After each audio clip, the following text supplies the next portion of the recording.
Bonjour, bienvenue.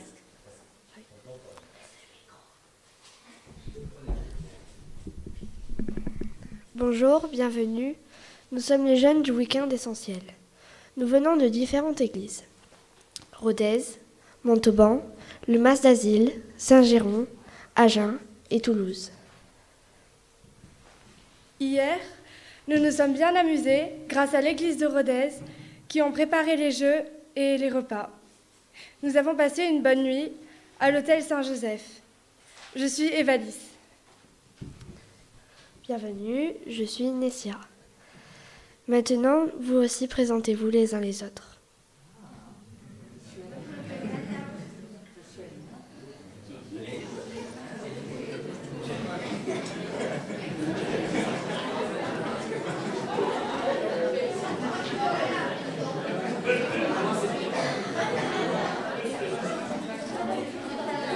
Après, c'est à toi.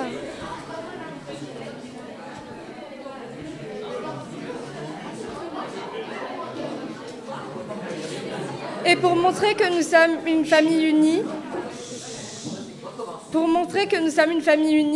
faisons une chaîne avec les coudes comme ça.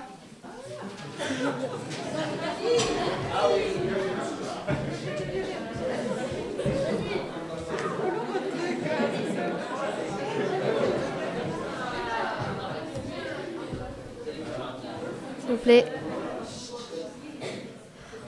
On va prier.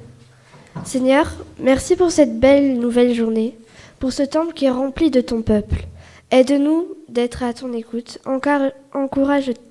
encourage-nous et bénis ce temps ensemble. Amen.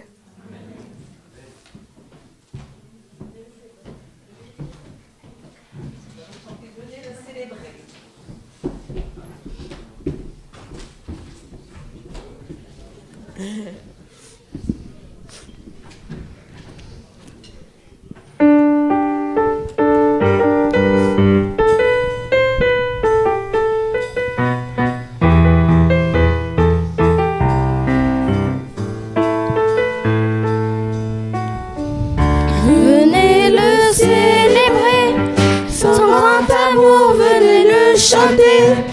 Le Fils de Dieu est venu donner la vie.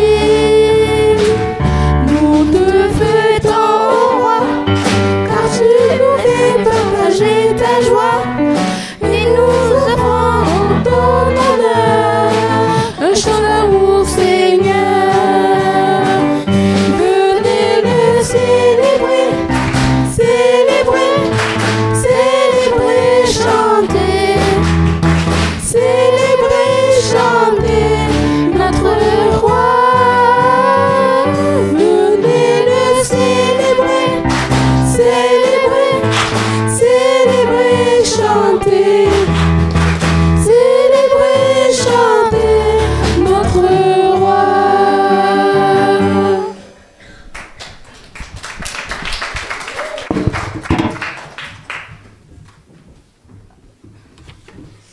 Nous vous invitons à entrer dans ce moment par un moment de louange. Donc, je vous invite à vous lever pour prendre ces chants et accueillir notre Seigneur.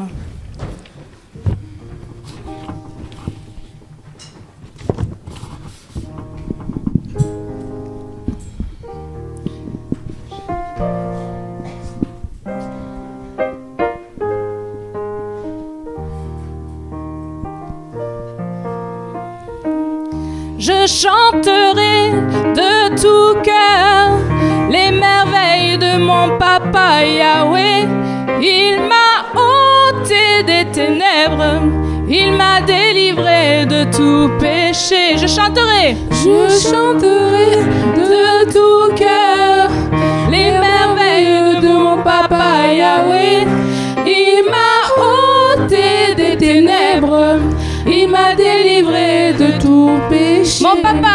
Mon papa, il est fidèle, il ne m'abandonne jamais.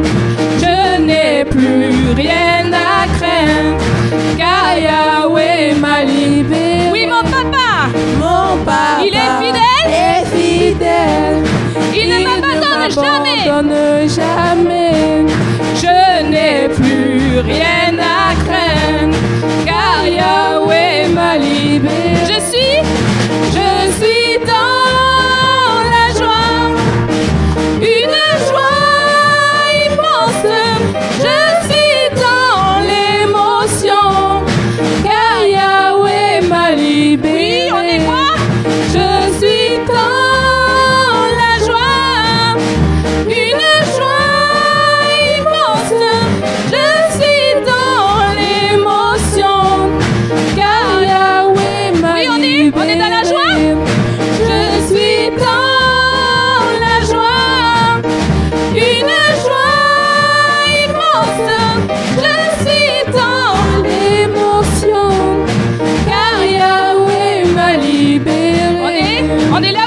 Ensemble, louons le Seigneur, il est vivant. Ensemble, Ensemble, louons le Seigneur, il est vivant. oui, ensemble, louons-le. Ensemble, louons le Seigneur, il est vivant. Ensemble, Ensemble, louons le Seigneur, il est vivant. ensemble, louons le Ensemble, Seigneur. louons le Seigneur, Il est vivant chaque jour qui passe. Ensemble, Ensemble, louons le Seigneur, il est vivant. Ensemble, louons le Seigneur. oui, ensemble, on l'acclame. Ensemble, acclamons le Seigneur, il est vivant. Ensemble, acclamons le Seigneur, il est vivant. Ensemble, acclamons le Seigneur, il est vivant. Ensemble, acclamons le Seigneur, il est vivant. et ah, louons le Seigneur, Louons le Seigneur, il est vivant. ah, louons le Seigneur, il est vivant. Ah, louons le Seigneur, Louons le Seigneur, il est vivant. ah, louons le Seigneur. Louons le Seigneur, il est vivant. Oui, je vous invite à prier pour remercier notre Seigneur. Merci Seigneur parce que oui, nous sommes ensemble. Merci pour ce week-end que nous avons passé ensemble dans la joie, dans ta présence, dans ton amour. Et nous voulons te remercier ce matin pour tout ce que tu as accompli dans ce week-end. Merci Père. Merci Père éternel. Nous voulons t'adorer.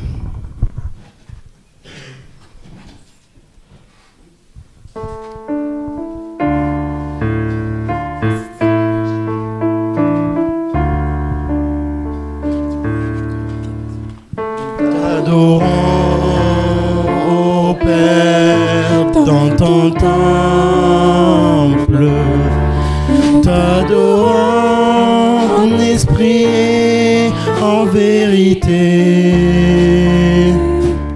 Tu habites nos louanges. Nous t'adorons en esprit et en vérité. Car un jour près de toi vaut mieux que 1000 ailleurs. Je désire habiter dans ton temple. Car un jour près de toi vaut mieux que 1000 ailleurs. Je désire habiter dans ta maison, Seigneur. Prends, ô Père, dans ton temple. Nous t'adorons en esprit et en vérité. Tu habites nos louanges. Nous t'adorons en esprit et en vérité. Car un jour près de toi vaut mieux que 1000 ailleurs. Je désire habiter dans ton temple. Car un jour près de toi vaut mieux que 1000 ailleurs. Je désire habiter dans ta maison, Seigneur. Je désire habiter dans ta maison, Seigneur. Désire Habiter dans ta maison, Seigneur.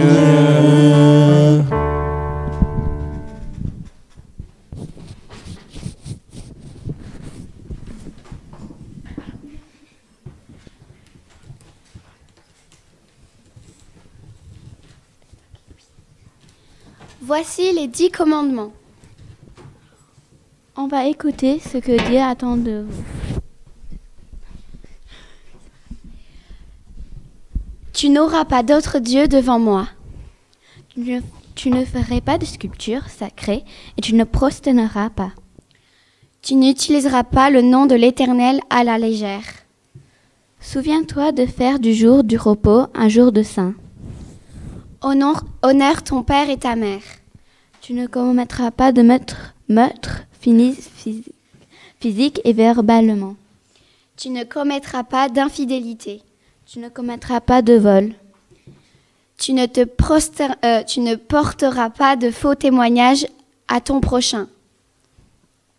Tu ne convoiteras pas la maison de ton prochain. Dieu attend de nous le meilleur. C'est pourquoi qu'on a choisi les 10 commandements du Seigneur. Amen.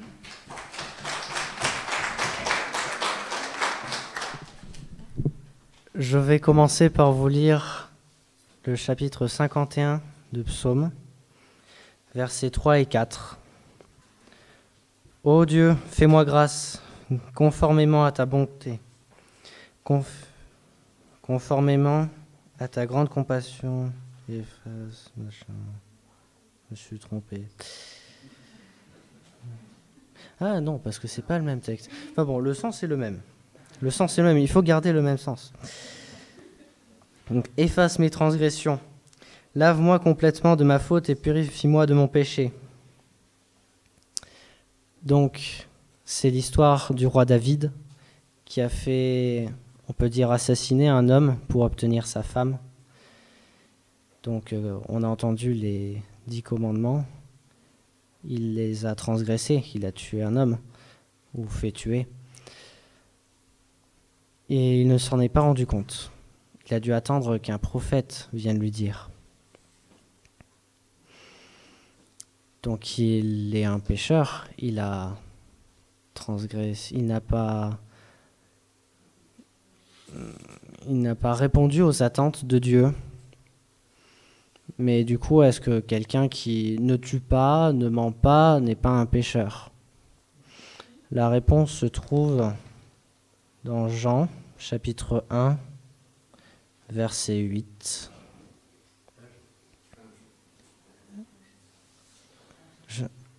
Oui. Si nous disons que nous n'avons pas de péché, nous nous trompons nous-mêmes, et la vérité n'est pas en nous. Nous avons tous péché, et Dieu est mort sur la croix pour nous. L'important n'est pas de savoir aujourd'hui comment nous avons péché. L'important, c'est de savoir que Dieu est là pour nous pardonner. Comme dit David, « Lave-moi, purifie-moi. » Merci.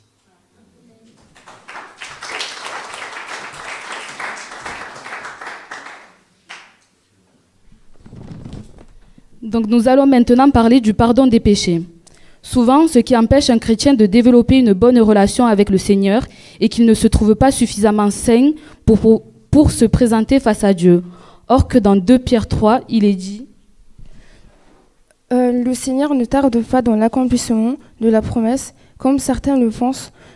Au contraire, il fait preuve de patience envers nous, voulant qu'aucun ne périsse, mais que tous parviennent à la repentance. Ici, il est clairement dit que Dieu attend de nous que nous nous repentions. En tant que chrétiens, nous devons changer nos mentalités. Il est lui-même la victime expiatoire pour nos péchés, et non seulement pour les nôtres, mais aussi pour ceux du monde entier.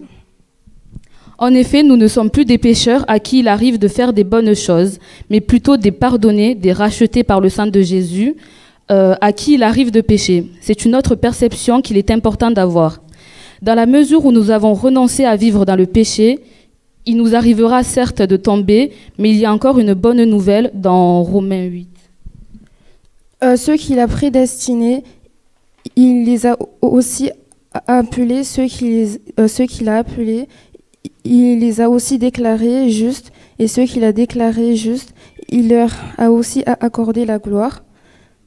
Que dirons-nous donc pour de plus? Si Dieu est pour nous, qui sera contre nous? Lui qui n'a pas épargné son propre Fils, mais l'a donné pour nous tous, comment ne nous accorderait-il pas aussi tout avec lui?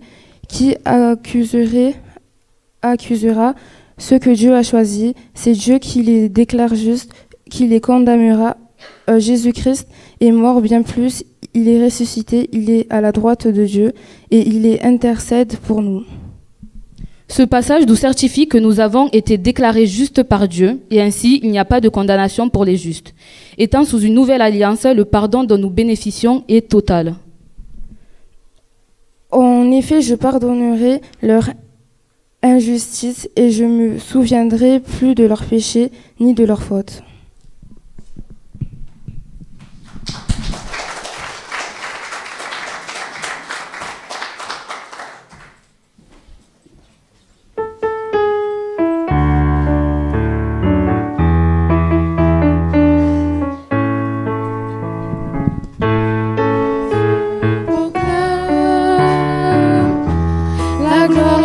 Ressuscité, rien n'est égal à la bonté du Seigneur. À jamais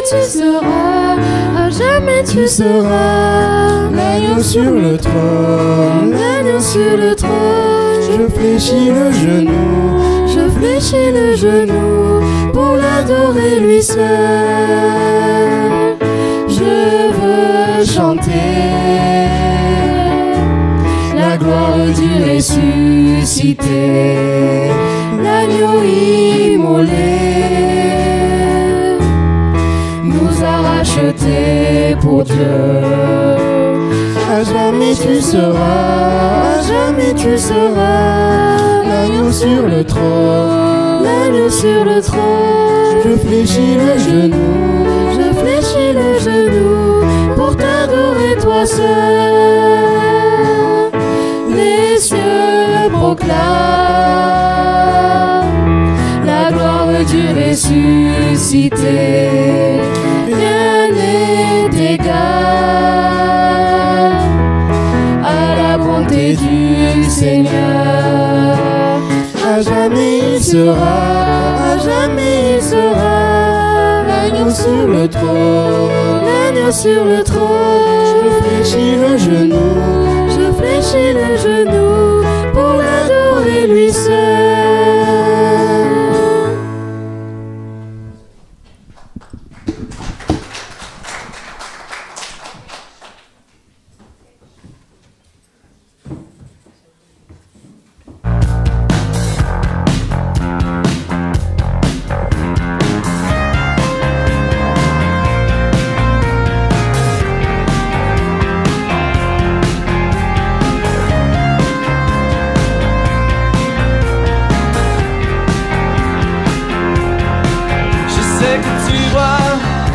Personne ne voit cette part d'ombre en moi. Seigneur, tu reçois cet aspect de moi qui me plonge dans l'effroi.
par ce sketch, il est rappelé que parfois on veut se sortir de toute situation par tout ce qu'il y a dans la vie. On peut demander de l'aide à tout et partout, à n'importe qui, mais seule la parole nous délivre, seule la parole nous rend plus forts et nous accompagne dans notre quotidien.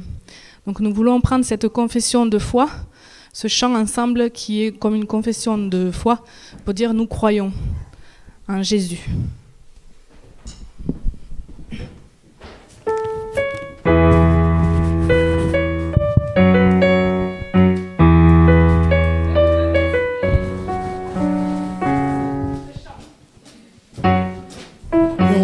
En Dieu le Père créateur de l'univers et en Christ son Fils unique né de Dieu par l'Esprit Saint. Nous croyons qu'il est mort pour nous, crucifié pour nos péchés et qu'il est auprès du Père car Dieu l'a ressuscité. Jésus, roi des rois, roi des rois, Jésus, roi des rois, roi des rois, Jésus, roi des rois, roi des rois, Jésus, roi des rois, roi des rois.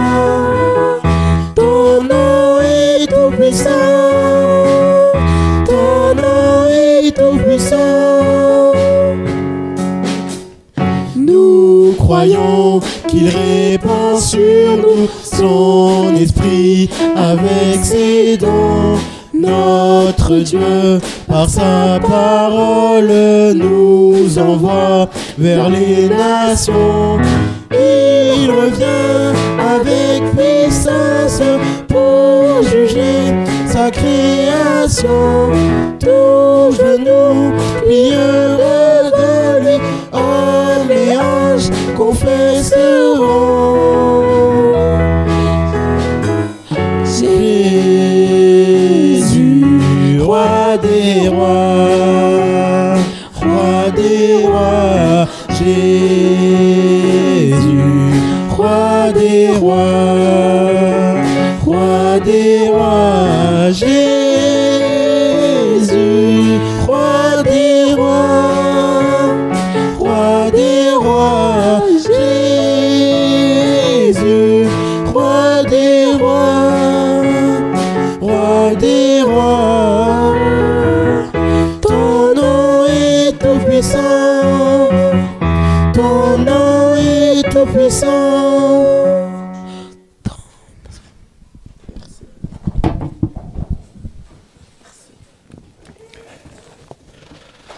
Alors nous allons avoir maintenant le temps de la méditation de la parole. Et avant cela, on va prier.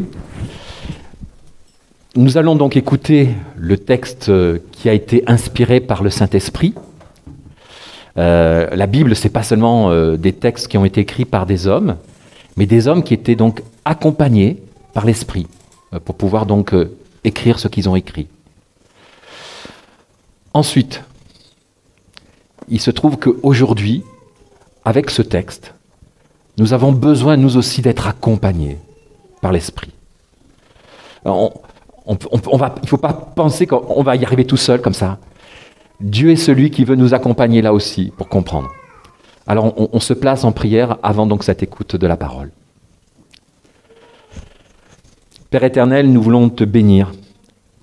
Merci pour ce que nous venons d'entendre. Merci ce qui a été dit, évoqué par les uns et par les autres. Merci de toute cette dimension personnelle qui a été investie par chacun de ceux qui m'ont précédé pour nous, ton peuple, qui nous trouvons donc rassemblés devant toi.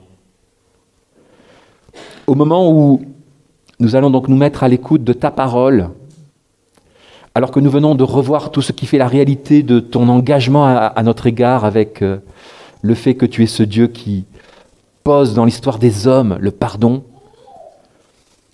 Nous voulons encore aujourd'hui réaliser que tu es pertinent, tu es percutant pour chacun. Et ce par ton esprit. Alors interviens dans chacun de nos cœurs, en chacune de nos vies. Amen. Alors nous avons vécu 24 heures presque, ouais, on peut dire. On va bientôt vivre 24 heures d'essentiel. Et dans ces 24 heures d'essentiel, le thème de départ, c'était équipe-toi, résiste aux mensonges. Résister aux mensonges. Et ce mot d'ordre, il avait été inspiré par ce passage d'Éphésiens 6 que je vous invite maintenant à écouter.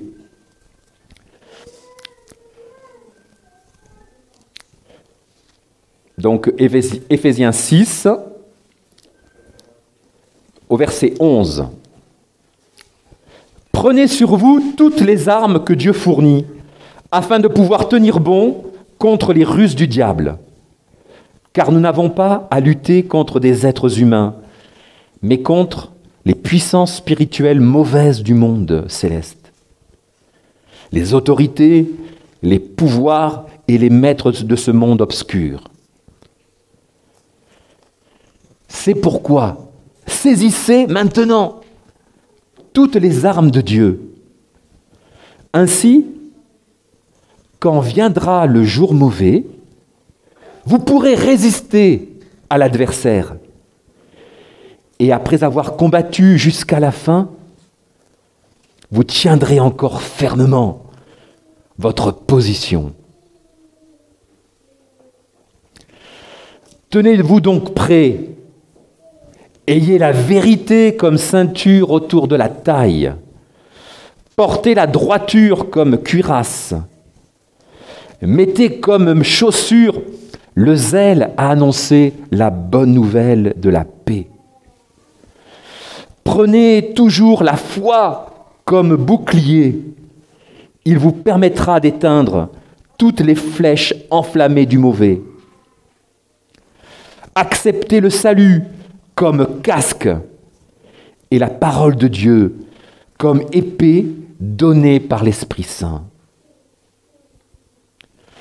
Tout cela, demandez-le à Dieu dans la prière. Oui, priez en toute occasion avec l'assistance de l'Esprit.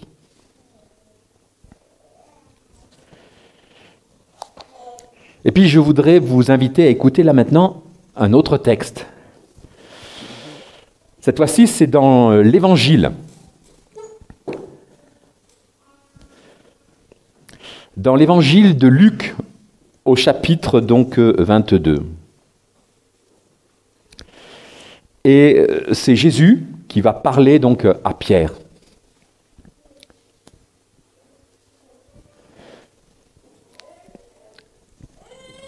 Simon, écoute.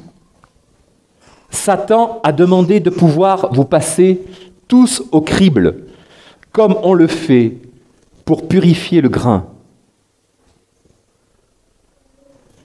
Mais j'ai prié pour toi, afin que la foi ne vienne pas à te manquer. Et quand tu seras revenu à moi, fortifie tes frères.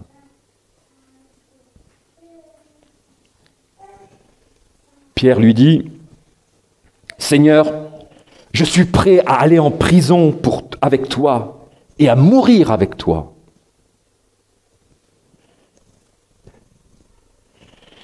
Jésus lui répondit, « Je te le déclare, Pierre. Le coq n'aura pas encore chanté aujourd'hui, que tu auras déjà prétendu 3 fois ne pas me connaître. » Jusque-là, donc, la lecture de la parole de Dieu, que le Seigneur nous bénisse à travers elle. Amen.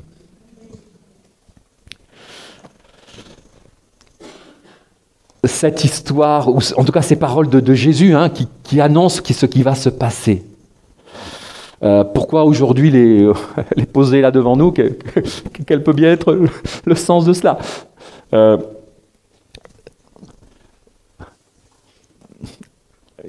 Il est question il est envisagé un échec cuisant, une terrible catastrophe, mais n'empêche, je ne sais pas si vous avez entendu, derrière ce qui est annoncé, il y a aussi l'ordre du Seigneur qui est donné à Pierre, de fortifier les frères.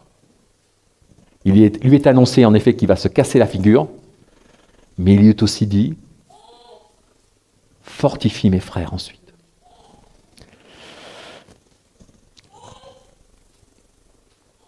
Nous vivons donc un temps compliqué. Vous a pas échappé qu'on est dans un contexte où il y a une tension internationale pas possible. On parle d'affrontement en ce moment. On n'y échappe pas. Et quelque part, dans ces conditions, qu'est-ce qui se passe dans le cœur de l'homme? Il y a de l'inquiétude, il y a de l'angoisse, il y a de la peur. Devant ce qui s'amoncelle, on a l'impression comme s'il y avait des nuages noirs qui arrivent. On se dit, oulala, il y a quelque chose de mauvais qui va se passer. Donc, il y a de l'angoisse.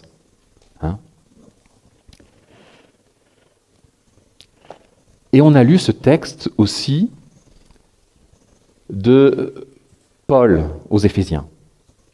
C'est ce texte sur lequel on a un peu bâti nos 24 heures, les 24 heures d'essentiel. Et ce texte, qu'est-ce qu'il dit? Il ne vous parle pas de choses roses, Il ne vous dit pas tout va bien, c'est merveilleux, on est dans un monde de bisounours. Il parle de quoi? Il parle d'affrontement. Il ose parler ainsi. Paul, il n'a pas annoncé aux gens « Oh, vous inquiétez pas, ça va être simple, facile. » Il ose dire « Paul, voilà, il y a l'enjeu pour vous tous de vous trouver mobilisés en réalisant que Dieu veut vous équiper, Dieu veut vous donner quelque chose. » Alors c'est assez impressionnant de voir cette panoplie, tout cet équipement qui est évoqué là dans le texte des Éphésiens. Tout ce qui vient à être donc énoncé, c'est quelque part quelque chose qui fait que notre être va être et aussi en partie changé. En tout cas, il y a quelque chose qui vient en nous qui nous rend vraiment plus forts. Ça ne nous fait pas disparaître notre personnalité, mais ça vient donc nous équiper. On doit faire en quelque sorte un peu maintenant un avec ce que Dieu nous donne et ce que Dieu finalement permet à ce qu'il se transforme en chacun d'entre nous, et ça c'est aussi l'œuvre de son esprit, ne l'oublions pas. Et cet équipement est là pour nous permettre de tenir bon. Au travers de ce temps et de ces heures qu'on a vécues, on a parlé du mensonge. Et je ne sais pas, moi, si lorsqu'on entend parler de mensonges, et peut-être qu'on en a peut-être un peu trop parlé, on se dit, mais dans quel monde on vit? À qui on peut faire confiance? Qu'est-ce qu'on va faire de... Il y a vraiment d'être complètement angoissé. N'empêche que la parole, si elle nous fait comprendre quelque part que on peut même angoisser de nous-mêmes, on ne peut pas forcément avoir confiance en nous, nous pouvons avoir confiance en qui? En Dieu, en Jésus. Voilà.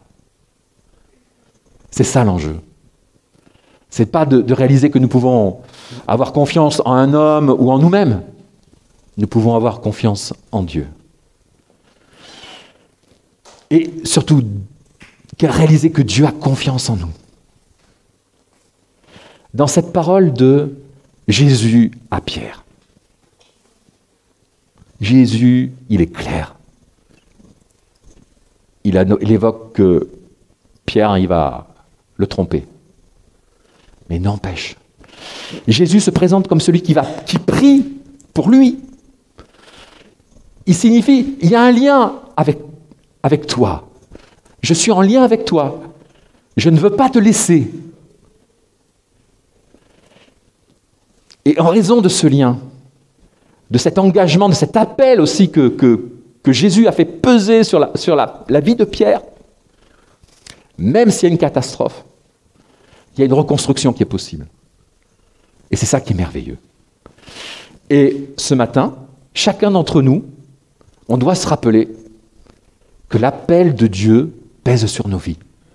Et c'est ce qui nous permet à chacun d'avoir confiance. Il peut se passer tant et tant de choses. L'appel de Dieu a retenti dans nos vies. Et à ce titre, on n'est pas seulement invité à ressentir la peur, on est invité aussi à faire d'autres expériences. Et ça, initié par Dieu. Non pas par nous-mêmes, par notre intelligence, non. Quelque chose qui vient être déposé en nos vies. On avait commencé ce week-end donc en parlant du mensonge. On a parlé du mensonge, du premier mensonge. Alors, je ne sais pas si vous pouvez me rappeler, c'était quoi, le premier mensonge? Le premier, alors, c'est en rapport avec le premier péché. Oui?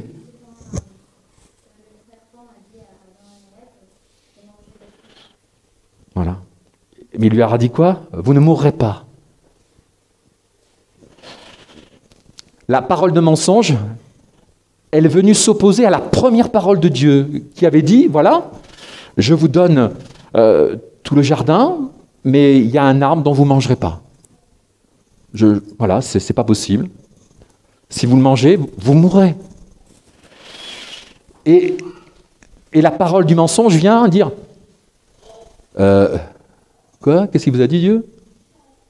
Mais vous ne mourrez pas, allez-y. Vous pouvez. Et c'est comme ça que survient la catastrophe. Bon. Il y a ensuite l'envie de Ève qui trouve que finalement l'arbre est beau, le fruit est beau. Mais donc, la réalité du mensonge, c'est pas seulement quelque chose qui... Donc la Bible nous dit que c'est mal. La Bible, elle est là pour nous mettre un éclairage, pour nous rappeler que le mensonge, il est là pour casser la relation. Et nous avons à faire attention à ce qui fait l'enjeu pour nous d'être toujours en relation avec les autres et avec Dieu. Il y a toujours une tentative de nous permettre d'éviter que nous soyons en relation. Et la Bible est là pour parler de la relation, rétablir la relation. Et l'enjeu de notre vie chrétienne, c'est ça.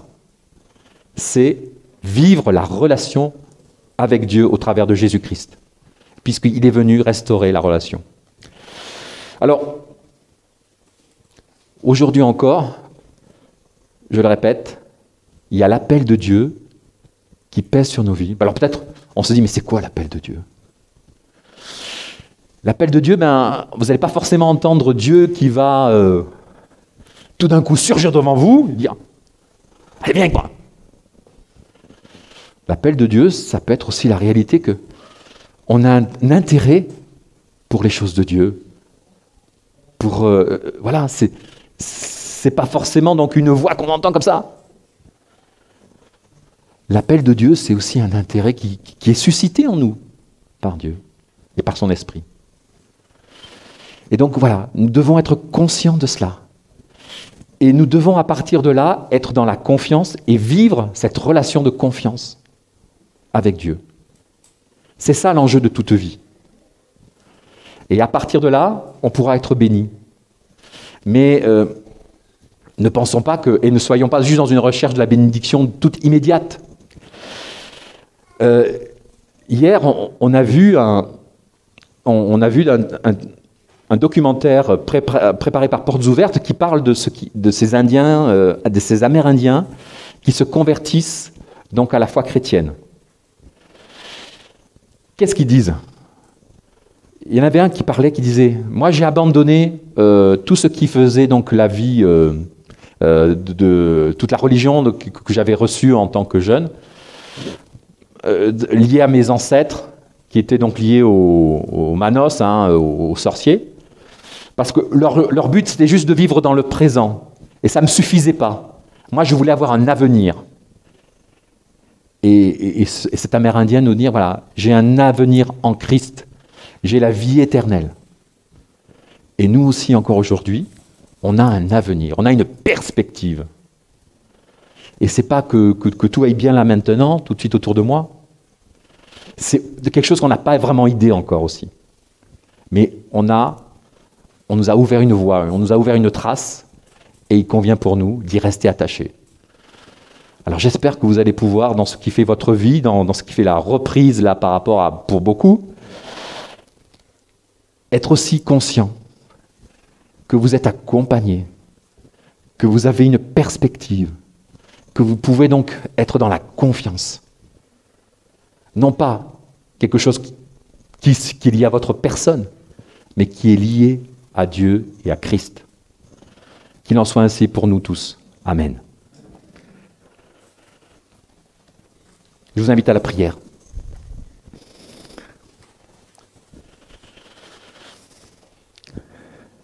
Père éternel, nous voulons te bénir, parce que tu nous rappelles que c'est toi qui nous permets de vivre dans la confiance. Nous pouvons être confrontés à la réalité du mensonge, mais puisque nous pouvons avoir confiance en toi, nous pouvons trouver du recours auprès de toi. Nous pouvons te prier lorsque nous sommes en questionnement, si nous savons est-ce que nous pouvons faire confiance ou pas. Et n'empêche, parce que nous avons cherché auprès de toi ce qui était l'enjeu, ce qui était la réponse, nous ne serons pas démunis. Même si les choses ne se passent pas comme on l'avait prévu, il n'empêche que tu vas nous donner la confiance. Je te demande vraiment de nous permettre, là maintenant, au travers de ce qui va être ce temps qui s'ouvre à nous, de pouvoir nous émerveiller, de voir de quelle manière tu réponds à nos prières. Donne-nous aussi avoir un cœur qui est tourné vers toi, qui te fait confiance, qui réalise que c'est vraiment seulement auprès de toi qu'on peut trouver la confiance. Donne à chacun de pouvoir ainsi marcher au quotidien. Amen.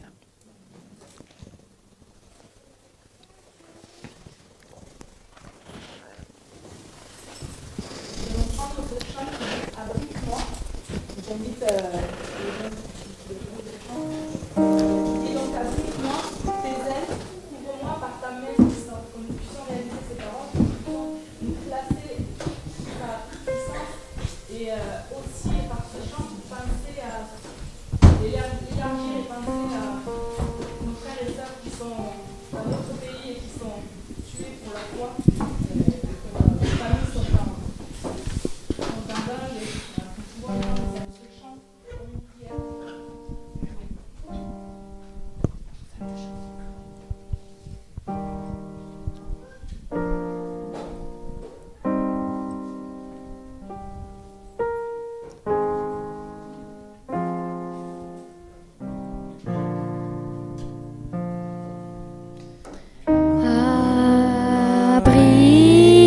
Abrite-moi sous tes ailes, couvre-moi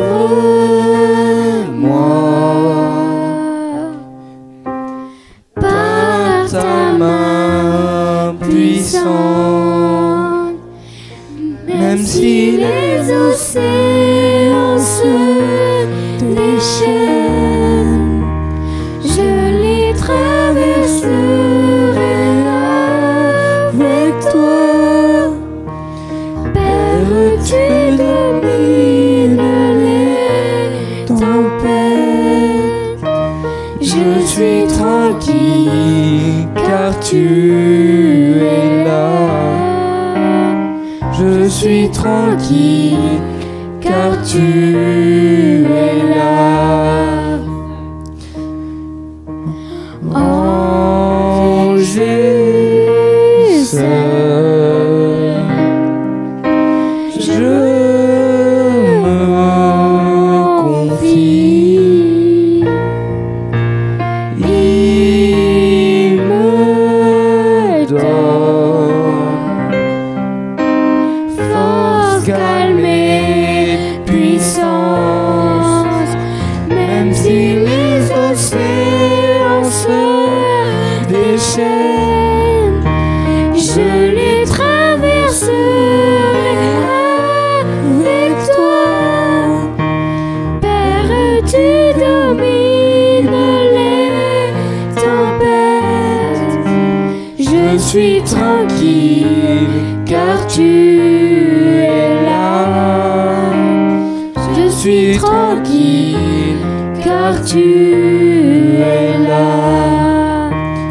Même si les océans se déchaînent, je les traverserai avec toi. Père, tu domines les tempêtes. Je suis tranquille car tu es là. Je suis tranquille car tu es là.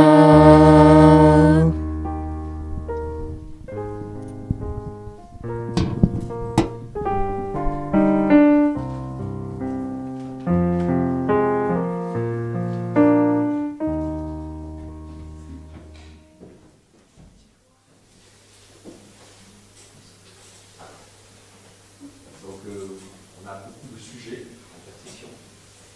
On a eu l'occasion hier d'évoquer justement cette réalité de jeunes persécutés et les pressions qui peuvent peser donc, sur les chrétiens, jeunes, non seulement dans la foi mais dans l'âge.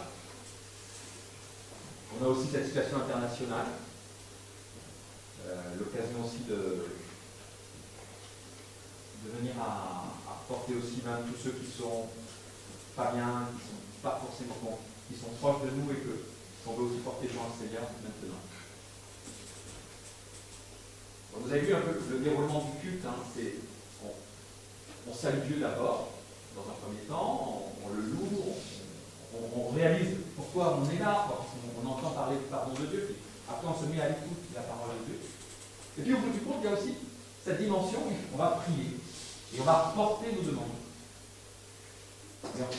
On ne sait pas que l'enjeu de la vie chrétienne, c'est pas seulement porter des demandes. Hein.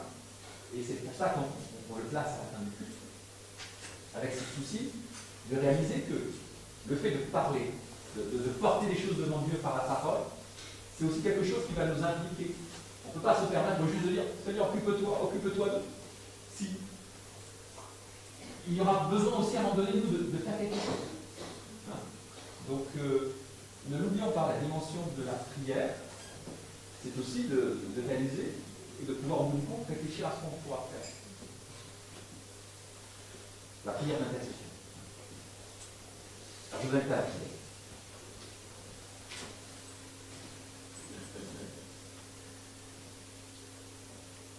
Seigneur, tu vois notre monde. Tu vois toute cette agitation qui se passe. Tu vois toutes ces images qui aujourd'hui finalement nous impressionnent et causent chez nous de l'inquiétude, de l'angoisse. Et la réalité de l'humanité avec la difficulté des rapports nous revient en quelque sorte à la figure là en ce moment. Nous voulons donc réaliser que ce matin encore, c'est vers toi que nous avons à nous tourner. Et c'est dans cette relation avec toi que nous pourrons aussi vraiment rétablir nos relations avec les autres. Nous voulons t'apporter tous ceux qui crient, tout particulièrement en Ukraine, mais aussi en Russie. Tous nos frères et sœurs qui sont devant toi, qui portent aussi donc leurs autorités. Nous voulons donc te les présenter, être avec eux aussi mobilisés dans ce qui fait cette intercession, dans tout ce qui est aussi annexe. Nous avons pu entendre aussi hier ces histoires de chrétiens, de jeunes chrétiens persécutés. Merci pour leur exemple de foi. Merci parce qu'ils veulent rester attachés à toi. Merci pour leur fidélité. Mais nous savons que tout ça, c'est possible parce que tu es avant tout toi, le Dieu fidèle. C'est toi qui n'abandonnes pas.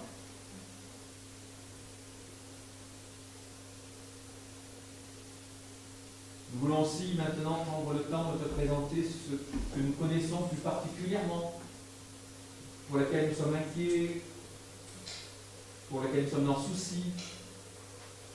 Nous voulons prendre le temps maintenant de te les présenter dans la prière, dans chacun de nos cœurs. Tu vois les personnes qui sont là.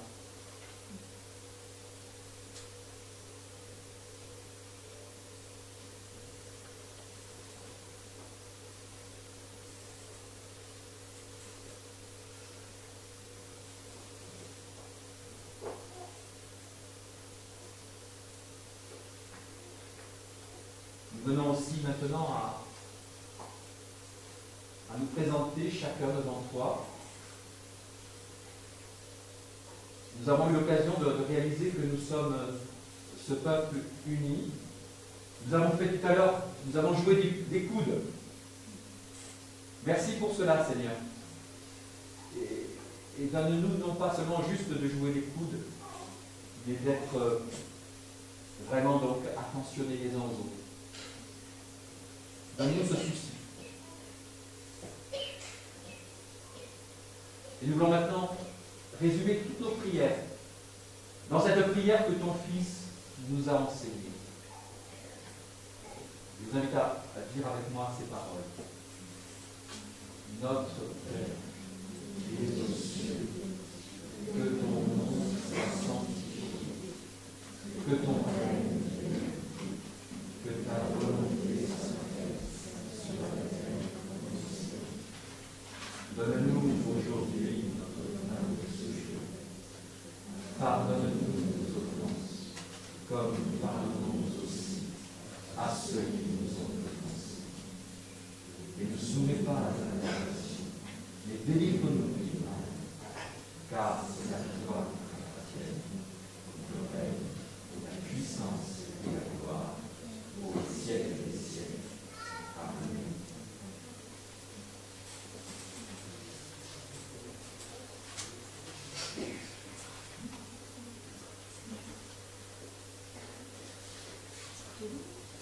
Nous aurons maintenant le temps de le prendre. Je vous invite à vous lever pour ce chant qui dit « Tu es digne ».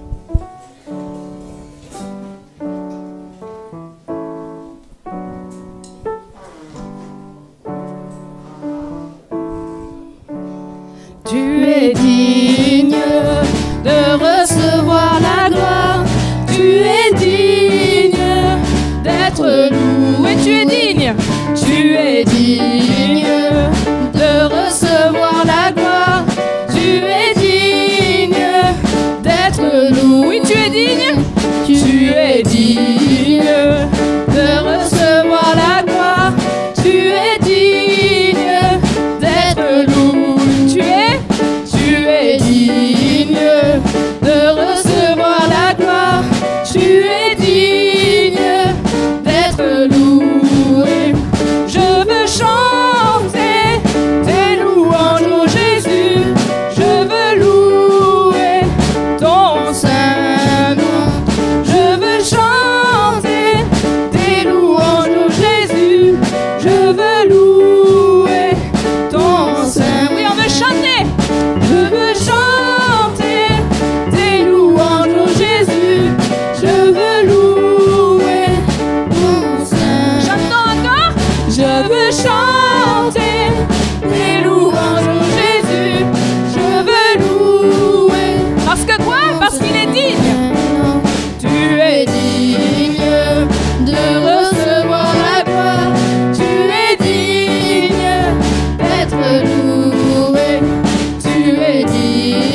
ton saint nom. Je veux chanter tes louanges, ô Jésus. Je veux louer ton saint nom.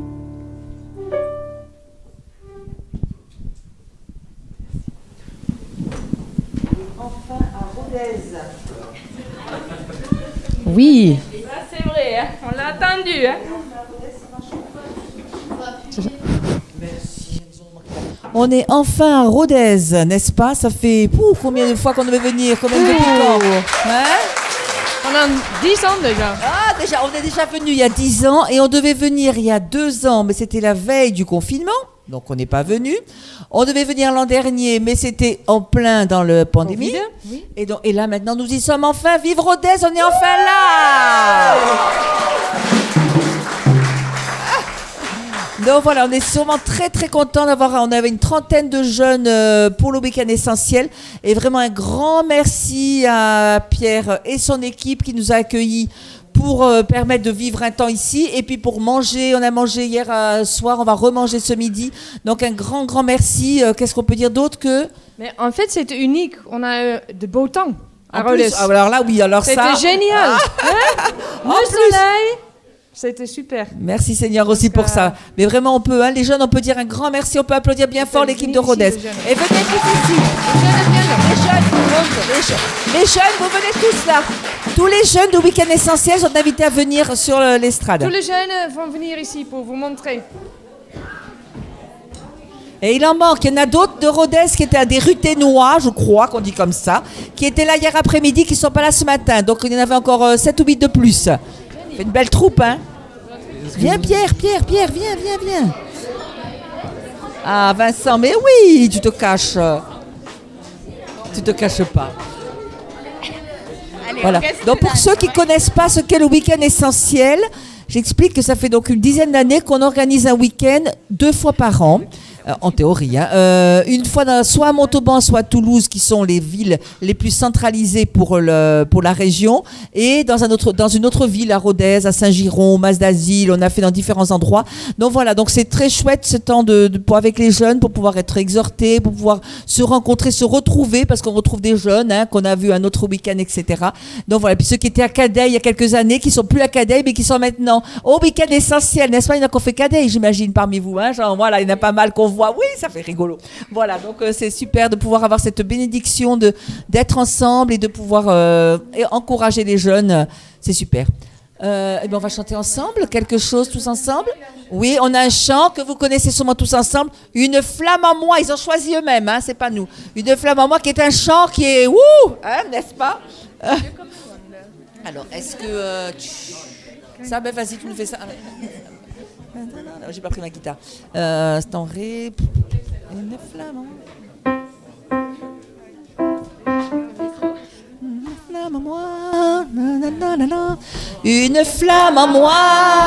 Mon cœur, cette flamme en moi, brûle des malheurs, je sens qu'elle est là, sa douce lueur, brille en moi, brille en moi, brille en moi. C'est une flamme d'amour qui m'éclaire dans la nuit, et cette flamme d'amour vient illuminer ma vie. En attendant le matin, je vais dire à mes voisins que cette lumière enfin vient briller en moi. Une flamme en moi, réchauffe mon cœur, oh, cette flamme en moi, brûle mes malheurs, je sens qu'elle est là, sa douce lueur, brille encore, brille encore, brille encore.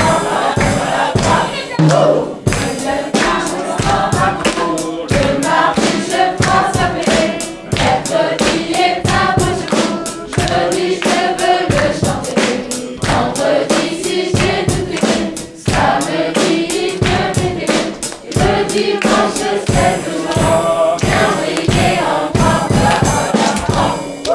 Une flamme en moi, réchauffe mon cœur, oh, cette flamme en moi,